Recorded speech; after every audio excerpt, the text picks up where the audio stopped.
kuna wengine ambao katika siasa wanaendesha siasa yao, ikikwama mahali wanaanza kutuletea mambo ambayo ni ya kuvunja sheria, hati wakijizingizia kuna haki za kidemokrasia na kisiasa. Siku ya Ijumaa kulikuwa na watu wa siasa wamefanya kile waliita maandamano. Tumepoteza watu 6 ambao wameuawa katika sehemu nyingi katika Kenya, eti walikuwa wakiandamana.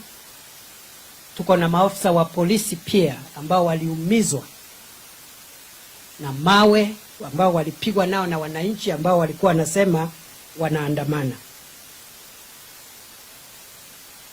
Wengine wanasema katiba inasema kuna uhuru ya kuandamana. Ni kweli, lakini wenye wanaongea mambo ya katiba hawaielewi.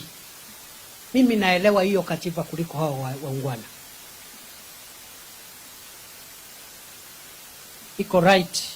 Kama upendi kitu, mambo ya siasa, enda pale uandamane. Kama ni mambo ya bei ya bidhaa upendi, enda sema pale mambo ya bidhaa nini kwa mkutano, useme vile unataka na useme siku ile utachaguliwa vile utafanya, alafu uende nyumbani. Hiyo ndio maandamano ambayo imekubaliwa. Katiba inasema wale watu ambao wanaenda kufanya mambo yao wasibebe silaha, wasiumize watu, wasivuruge amani ya taifa. Imekuwa mtindo kila wakati kukiwa na maandamano, tunapoteza maisha ya Wakenya.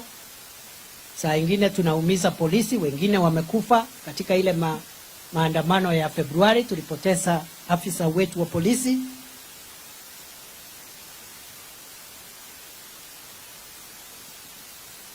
Katiba inakubali maandamano, lakini haikubali kuvunja sheria. Wewe unataka bei ya unga ishuke na bei ingine ya kitu ingine hapo. Ni kweli. Mheshimiwa Rais mwenyewe amesema ni kweli. Yeye mwenyewe amechukua hii serikali vitu zikiwa juu. Tunajaribu kuleta mabadiliko ya kiuchumi ili kuteremusha hizi bei, kwa sababu inaumiza wananchi. Hakuna mtu anakataa. Dawa ni sawa, upinzani semeni, labda mko na uhuru ya kusema, harakisheni, mnachelewa, hiyo ni sawa. Lakini kuchukua mawe uende ufunge barabara ambayo inasafirisha abiria, mtu anapeleka vitu yake sokoni, unafunga barabara, unawasha moto, unaenda pale unaibia duka ya mtu ambaye hana hatia, anatafutia watoto wake riziki. Unatoka hapo unasema twendeni mjini katikati, unavuruga amani, unachoma magari ya watu ambao wamenunua magari kupitia loan. Hatutakubali tabia kama hiyo. Na mimi nataka niwahakikishie, hatutakubali tena katika mchanga wa Kenya maandamano ya kuvuruga watu, kuua watu na kuharibu biashara za watu. We will not allow. We will not allow. Mesikia kuna watu wamesema story nyingi kule, vile watafanya Jumatano.